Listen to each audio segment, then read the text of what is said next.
கிச்சடி செய்கிறதுக்கு எண்ணெய் காஞ்சதும் அதில் கடுகு, உளுத்தம்பருப்பு, கடலைப்பருப்பு சேர்த்துக்கோங்க.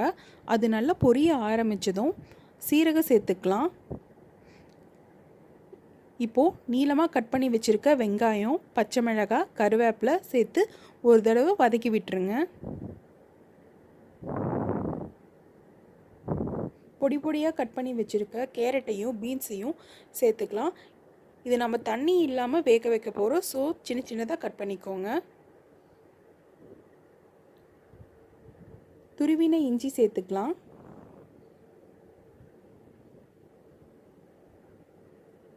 இப்போ உப்பு போட்டு ஒரு மூடி போட்டு நல்லா இதை வேக வைங்க. இப்போ நம்மளோட காயெல்லாம் நல்லாவே வெந்துருச்சு. மஞ்சள்தூள் சேர்த்து ஒரு வாட்டி நல்லா கிளறி விட்டுறலாம்.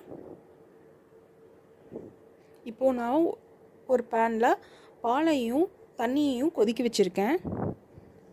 காய் நல்லா வெந்ததும் அதில் ரவையை போட்டு ஒரு 2 நிமிஷம் பச்சை வடை போக நல்லா வதக்கி விட்டுறலாம். உங்களுக்கு பால் வேணாம் அப்படின்னிங்கன்னா வெறும் தண்ணி மட்டுமே சேர்த்து கூட இதை செய்யலாம். இப்போது அந்த பாலையும் தண்ணியும் நான் ரவையில் சேர்த்துக்கிறேன்.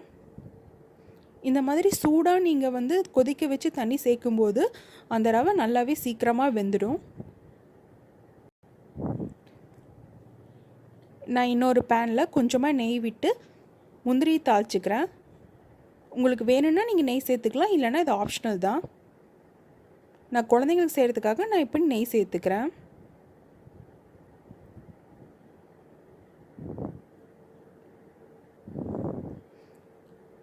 இப்போ நம்ம கிச்சடி ரெடி ஆகிடுச்சிங்க. இந்த மாதிரி நீங்கள் செஞ்சு கொடுத்தீங்கன்னா உப்புமா பிடிக்காதவங்க கூட கண்டிப்பாக இதை விரும்பி சாப்பிடுவாங்க. இதில் நாம் காயெல்லாம் சேர்த்துக்கிறதுனால குழந்தைங்களுக்கு ரொம்பவும் நல்லது.